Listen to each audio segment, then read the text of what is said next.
Hi, everybody. I'm Dom McDowall from Cubicle 7. Thank you for joining us as we raise a glass and sing, well, maybe not sing, happy birthday to Warhammer Fantasy Roleplay, 35 years old this year. Look, 35 years ago. I'm joined today by our WFRP team, Pádraig and Dave. How are you guys doing? We're doing great. I am pretty good.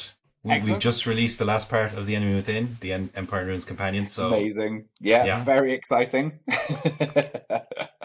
Yeah, we finished our playtest run through a few months ago now. It's fantastic end to the campaign. We were genuinely emotional, I think, people at the end of the campaign. And no one will believe that because we're like, they have to say that. But I think it probably was. I think if we included the companion content, we'd have been even more emotional. Because that's true. Far more grueling, and there have been less fate and resilience points at the end, I think. That is definitely true. Again, if you run even one of those extra things, I think it could chip away. But anyway, we all have started at WFRP at different times. We're not getting into anybody's ages, but we picked it up at different stages, and I think we all have like fond memories of it. So we thought it would be a good idea to touch upon a few of them in this kind of 35th birthday anniversary moment. So, Dom, I think that's one of the many reasons that we were so keen to bring the director's cut of The Enemy Within to WFRP 4th edition was just those fond memories that we have of it, and just like really wanting to celebrate it. I mean, it's such an esteemed campaign, isn't it? And a real fundamental part of the first edition of WFRP.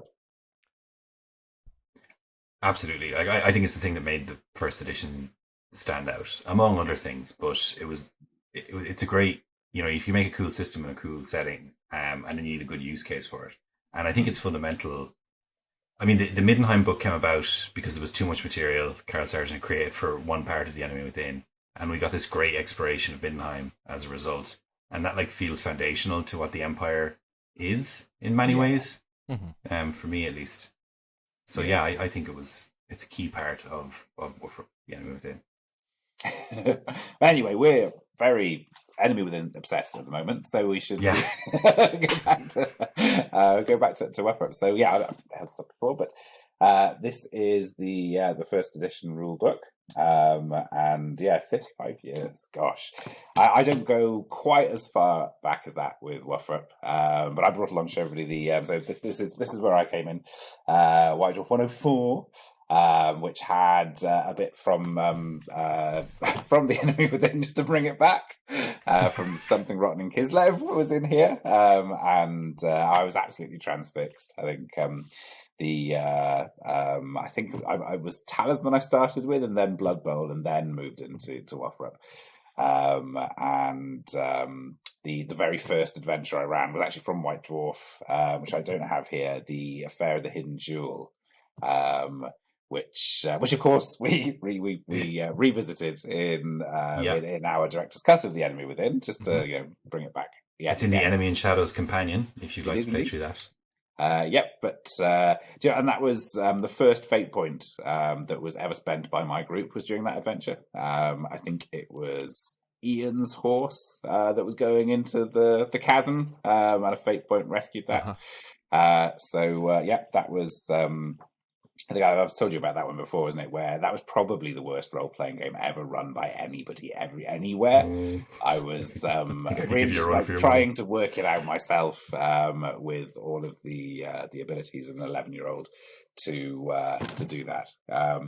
That was my first adventure. And then the Emperor Luitpold, of course, came along a little bit after that as well. I think that was the following year, I think.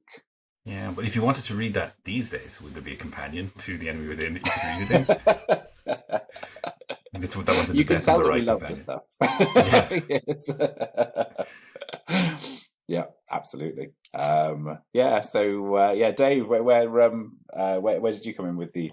I think probably about a year before you. So I remember going into Daniel's department store in Windsor and looking through all the Citadel and Grenadier models that were on show there, and I thought the covers of the Warhammer Fantasy Roleplay stuff, because Death on the Reich had just been produced, and that front cover and the front cover to Warhammer Fantasy Roleplay, I thought they were really disturbing and revolting. And then slowly, I think I sort of came to love them, and I did run a campaign. I ran the Enemy Within with a bunch of school friends, but hadn't realised that the stat increases weren't cumulative. So everyone just ended up with 100 of everything, and sort of waltzed through the campaign. I think that's quite a common problem for people who didn't read the book terribly properly at the time. Yeah. I have a feeling that we did it as well, but yeah, something like it anyway. And then I think a couple of years later, I ran it as a slightly sort of middle teen with a bunch of other middle teens, and had a much better time. Excellent. So we, my gang, I'm a bit younger, and then we were a bit older when we played it. So I think it was around 1997.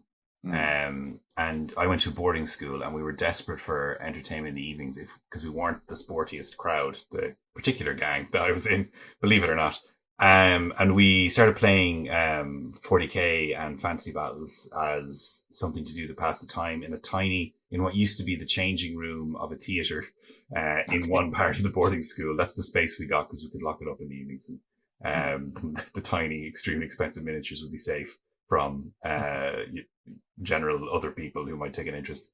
And then someone brought in their older brother's copy of the Warhammer Fantasy Roleplay that had like fallen apart out of use and love and everything else, and been bound into a spiral bound folder. And it was like unearthing a tome that was passed down from one to the next. And we got this, and I was like, I was so fascinated by it. But I came to it with like a wargamer's point of view. And it took me a while to grasp what a role-playing game was meant to be. And the first game we ever played, and I think I've told this story before, but I was the GM, and little did I know I was going to be the GM forever. But I was the GM, and I had them start in a bar, and they were going to like have to deal with Skaven, because those were the things I had models for. I had Skaven models. And the first thing that they did was the guy who had brought it from his brother, and who I would have thought could have been trusted to understand what this thing was, immediately decided to shoot the bartender. And I didn't know better, so I let him. And it all kind of fell apart, and it was a while before we could get into actually playing through a session and having an adventure. And since then, that is why all my bartenders are extremely well-armed veterans of multiple wars. So just stay away. Yeah. You can do whatever you want, any other building in the town, but avoid the bar. That's quite sensible.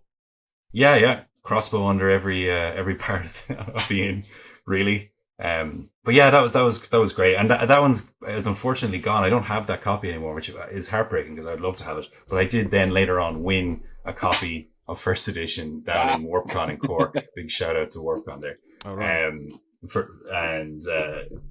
So I have it perfectly nicely bound. It is one of the slightly later reprints, but I don't want to be the only one not to brandish my first edition, but it is on the shelf behind me.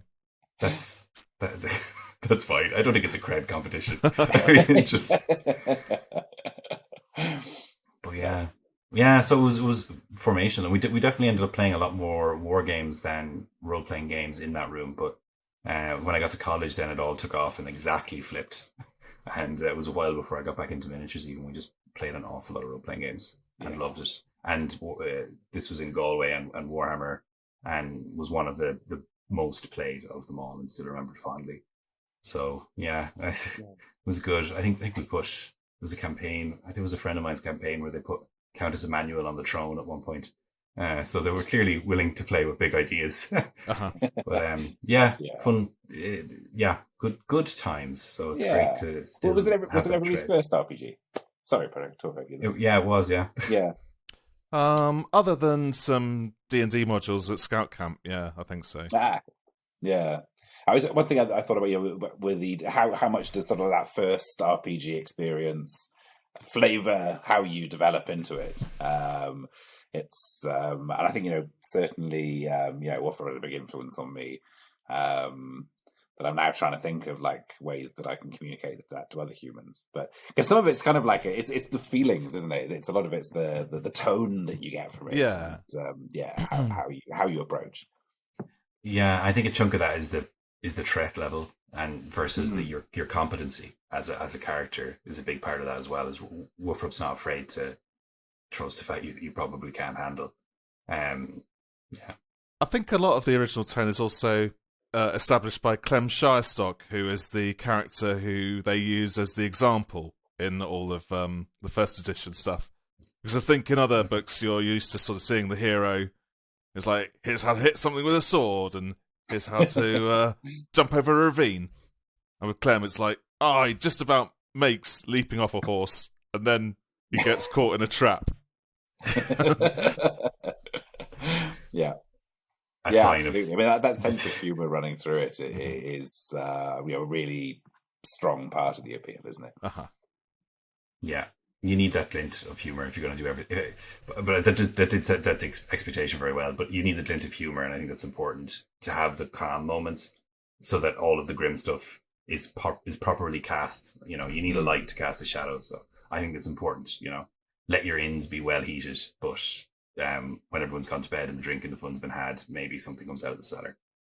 That's how I see it.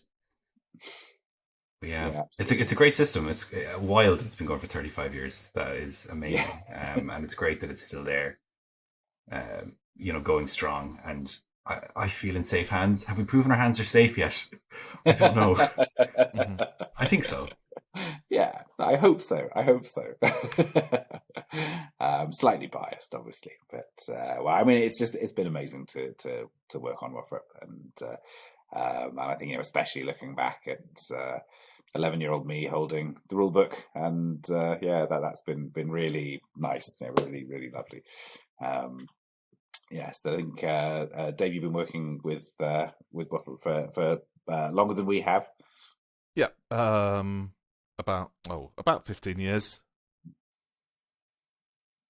So I was the web developer for 2nd edition, first of all, and then I was freelance writer on 3rd edition. I mostly did adventures for them, and obviously done quite a bit of freelancing, and then joined the team for 4th edition, which has been really good. Yeah. Excellent. Yeah, and you've. That's one of the things I think with WFRP as well, isn't it? Is the dedicated fan base. It's there's a lot of love for WFRP. Yes, there is, and that's absolutely amazing to see. And Pádraig and I have certainly benefited from that, from some of the really good artists and freelance writers we've been working with recently. So we're really lucky to have a readily available pool of people who actually know it quite well and can talk to us on our level, or even maybe a bit more. The passion from the community is great. Uh-huh. Yeah, no, the passion is great. I mean, even looking at what we were able to do with the Foundry, that grew out of a fan love for the system, the setting as well. Yeah, absolutely. So it is good. It is great that the fans are there and that they're eager to let us know what they're happy about, and sometimes what they're not. That's fine. Yeah. Yep. No, absolutely. But no, it's just great to have that support and that network, isn't it? I think as well. It's it's very cool. Awesome. Well, I think, should we raise a glass and say happy birthday, WFRP 35? I got to raise a glass in front of a camera, rather than onto the side of the camera. Which I have a cheers. cup. Happy birthday! It's still work hours. The only thing I've got is my paint pot. So well, you're going to have to drink that. That is it's relatively surprisingly appropriate. I've only been using blue. Oh, that's fine. Do we have to put a disclaimer on? I don't drink a paint pot. Don't try this at home. Dave has been trained, specifically trained to drink acrylic paint. raised on acrylic paint. Yeah, weren't we all? That's how you get your tips on the brushes. Yeah. Definitely. No. Don't do that either. Yeah, I know. Yeah, fantastic. Well, yeah. Thank you both for joining me to say happy birthday, WFRP. 35 years old. Fantastic. Yeah, great. Here's Thanks to the for next joining 35. us, and we'll see you all again soon. Bye. Bye all. Cheers.